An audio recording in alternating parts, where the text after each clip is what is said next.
5ನೇ ತರಗತಿ ಕನ್ನಡ ಪದ್ಯಭಾಗ 2 ಸ್ವಾತಂತ್ರ್ಯದ ಅಣತೆ ಪ್ರಶ್ನೋತ್ತರಗಳು. ಕೆಳಗಿನ ಕವಿಗಳ ಜನ್ಮಸ್ಥಳ, ಕಾಲ, ಬಿರುದು ಅಥವಾ ಪ್ರಶಸ್ತಿಗಳನ್ನು ಕುರಿತು ವಾಕ್ಯ ರೂಪದಲ್ಲಿ ಬರೆಯಿರಿ. ಕೃತಿಕಾರರ ಪರಿಚಯ. ಕೆ.ಎಸ್. ನಿಸಾರ್ ಅಹಮದ್. ಕವಿ ಕೊಕ್ಕರೆ ವಸಲಿ ಶೇಖ್ ಹೈದರ್ ನಿಸಾರ್ ಅಹಮದ್ ಅವರು 5/2/1936 ಬೆಂಗಳೂರು ಗ್ರಾಮಾಂತರ ಜಿಲ್ಲೆಯ ದೇವನಹಳ್ಳಿಯಲ್ಲಿ ಜನಿಸಿದರು. ಮನಸ್ಸು, ಗಾಂಧಿ ಬಜಾರ್, ನೆನೆದವರ ಮನದಲ್ಲಿ, ನಿತ್ಯೋತ್ಸವ, ಸುಮೂರ್ತ ಮೊದಲಾದ ಪ್ರಮುಖ ಕೃತಿಗಳನ್ನು ರಚಿಸಿದ್ದಾರೆ. ಇವರಿಗೆ ಪಂಪ ಪ್ರಶಸ್ತಿ, ನಾಡೋಜ ಪ್ರಶಸ್ತಿ, ಕೇಂದ್ರ ಮತ್ತು ರಾಜ್ಯ ಸಾಹಿತ್ಯ ಅಕಾಡೆಮಿ ಪ್ರಶಸ್ತಿಗಳನ್ನು ನೀಡಿ ಗೌರವಿಸಲಾಗಿದೆ. ಕವಿ ಕೆ.ಎಸ್. ನಿಸಾರ್ ಅಹಮದ್. ಅಭ್ಯಾಸ. ಕೆಳಗಿನ ಪ್ರಶ್ನೆಗಳಿಗೆ ಉತ್ತರಿಸಿ. ಪ್ರಶ್ನೆ 1. ಸದಾ ಉರಿಯುತ್ತಿರಬೇಕಾದುದು ಯಾವುದು? ಉತ್ತರ: ಸ್ವಾತಂತ್ರ್ಯದ ಹಣತೆಯು ಸದಾ ಉರಿಯುತ್ತಿರಬೇಕು. ಪ್ರಶ್ನೆ 2. ಧೀರಶಕ್ತಿ ಉಳ್ಳವರು ಏನು ಮಾಡಬಲ್ಲರು? ಉತ್ತರ: ಧೀರಶಕ್ತಿ ಉಳ್ಳವರು ಹುಲಿಯ ಬಾಯಿಂದ ಮೇವನ್ನು ಕಸಿಯುವಂತೆ ಧೈರ್ಯದಿಂದ ಸ್ವಾತಂತ್ರ್ಯವನ್ನು ತಂದುಕೊಡಬಲ್ಲರು.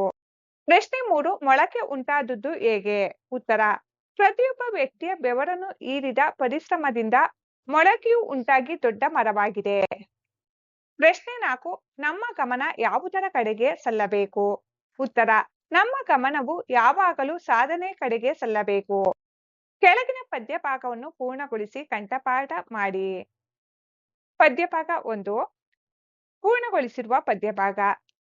ಉರಿಯುತ್ತಿರುವ ಹಾಗೆ ಸ್ವಾತಂತ್ರ್ಯದ ಹಣತೆ, ದುಡಿಮೆ ತೈಲವೆರಿಯುತ್ತಿರಲು ಬಿಡುವಿಲ್ಲದೆ ಜನತೆ, ಎಂತು ಕುಂದಬಹುದು ಎಂಬ ತಾಯ್ನಾಡ ಘನತೆ ಸದಾ. ಪದ್ಯಭಾಗ 2. ಪೂರ್ಣಗೊಳಿಸಿರುವ ಪದ್ಯಭಾಗ. ಸಾಗಿದಂತೆ ಸಲ್ಲುತ್ತಿರಲಿ ಸಾಧನೆಯೆಡೆ ಗಮನ, ಪ್ರಾಣವನ್ನೇ ಪಗಡೆಯಾಡಿದವರಿಗೆಮ್ಮ ನಮನ, ತಾಯ ಮುಡಿಗೆ ದಿನವೂ ಏರುತ್ತಿರಲಿ ಹೂವ ಧವನ. ಭಾಷಾಭ್ಯಾಸ. ಕೆಳಗಿನ ಪ್ರಶ್ನೆಗಳಿಗೆ ಉತ್ತರಿಸಿ. ಪ್ರಶ್ನೆ 1. ಗುಣ ವಿಶೇಷಣ ಎಂದರೇನು? ಉದಾಹರಣೆಯೊಂದಿಗೆ ವಿವರಿಸಿ. ಉತ್ತರ: ನಾಮಪದಗಳ ಗುಣ, ಸ್ವಭಾವ, ಬಣ್ಣ, ಆಕಾರ ಮುಂತಾದ ವಿಶೇಷತೆಗಳನ್ನು ತಿಳಿಸುವ ಪದಗಳಿಗೆ ಗುಣ ವಿಶೇಷಣ ಎನ್ನಲಾಗುತ್ತದೆ. ವಿವರಣೆ. ಯಾವುದೇ ಒಂದು ವಸ್ತು ಅಥವಾ ವ್ಯಕ್ತಿ ಹೇಗಿದೆ ಎಂದು ಪ್ರಶ್ನಿಸಿದಾಗ ಸಿಗುವ ಉತ್ತರದ ಪದವೇ ಗುಣ ವಿಶೇಷಣವಾಗಿರುತ್ತದೆ. ಉದಾಹರಣೆಗಳು: ಕರಿಯ ಆನೆ. ಇಲ್ಲಿ ಕರಿಯ ಎಂಬುದು ಆನೆಯ ಬಣ್ಣದ ವಿಶೇಷಣ. ದೊಡ್ಡ ಮರ. ಇಲ್ಲಿ ದೊಡ್ಡ ಎಂಬುದು ಮರದ ಆಕಾರದ ವಿಶೇಷಣ. ಒಳ್ಳೆಯ ಗುಣ. ಇಲ್ಲಿ ಒಳ್ಳೆಯ ಎಂಬುದು ಹುಡುಗನ ಸ್ವಭಾವದ ವಿಶೇಷಣ. ಕೊಟ್ಟಿರುವ ವಾಕ್ಯಗಳಲ್ಲಿ ಗುಣ ವಿಶೇಷಣವನ್ನು ಗುರುತಿಸಿ ಅಡಿಗೆರೆ ಹಾಕಿರಿ. 1. ಲಾರಿಯು ತುಂಬಾ ಲಗೇಜನ್ನು ಹೊರಬಲ್ಲದು. ಈ ವಾಕ್ಯದಲ್ಲಿರುವ ಗುಣ ವಿಶೇಷಣ ತುಂಬಾ.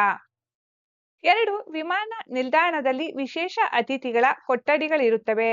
ಈ ವಾಕ್ಯದಲ್ಲಿರುವ ಗುಣ ವಿಶೇಷಣ ಪದ ವಿಶೇಷ. 3. ವಿಮಾನ ನಿಲ್ದಾಣ ತುಂಬಾ ಸುಂದರವಾಗಿದೆ.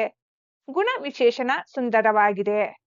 4. ಹಡಗು ಬಹಳ ದೊಡ್ಡದಾಗಿದೆ. ಗುಣ ವಿಶೇಷಣ ದೊಡ್ಡದಾಗಿದೆ. 5. ಪ್ರಿಯಾಂಕಳ ಲಂಗ ಹಚ್ಚ ಹಸಿರಾಗಿದೆ. ಗುಣ ವಿಶೇಷಣ ಹಚ್ಚ ಹಸಿರಾಗಿದೆ. ಓದಿಗೆ ಮನ್ನಣೆ. ಕೆ.ಎಸ್. ನಿಸಾರ್ ಅಹಮದ್ ಅವರ ಬಗ್ಗೆ ಹೆಚ್ಚಿನ ವಿವರವನ್ನು ತಿಳಿಯಿರಿ. Doctor K S. ನಿಸಾರ್ ಅಹಮದ್. ಜನನ. ಇವರು 1936 ಫೆಬ್ರವರಿ 5 ಬೆಂಗಳೂರು ಗ್ರಾಮಾಂತರ ಜಿಲ್ಲೆಯ ದೇವನಹಳ್ಳಿಯಲ್ಲಿ ಜನಿಸಿದರು. ಬಿರುದು. ಇವರು ಬರೆದ ಜೋಗದ ಸಿರಿ ಬೆಳಕಿನಲ್ಲಿ ಎಂಬ ಕವಿತೆ ತುಂಬಾ ಪ್ರಸಿದ್ಧಿಯಾಗಿದೆ. ಅದಕ್ಕಾಗಿ ಇವರನ್ನು ಪ್ರೀತಿಯಿಂದ ನಿತ್ಯೋತ್ಸವ ಕವಿ ಎಂದು ಕರೆಯುತ್ತಾರೆ. ಪ್ರಮುಖ ಕೃತಿಗಳು: ಮನಸ್ಸು, ಗಾಂಧಿ ಬಜಾರ್, ನೆನೆದವರ ಮನದಲ್ಲಿ ಮತ್ತು ಸುಮೂರ್ತ. ಪ್ರಶಸ್ತಿಗಳು: ಇವರಿಗೆ ಪದ್ಮಶ್ರೀ, ಪಂಪ ಪ್ರಶಸ್ತಿ, ನಾಡೋಜ ಪ್ರಶಸ್ತಿ ಹಾಗೂ ರಾಜ್ಯೋತ್ಸವ ಪ್ರಶಸ್ತಿ ನೀಡಿ ಗೌರವಿಸಲಾಗಿದೆ.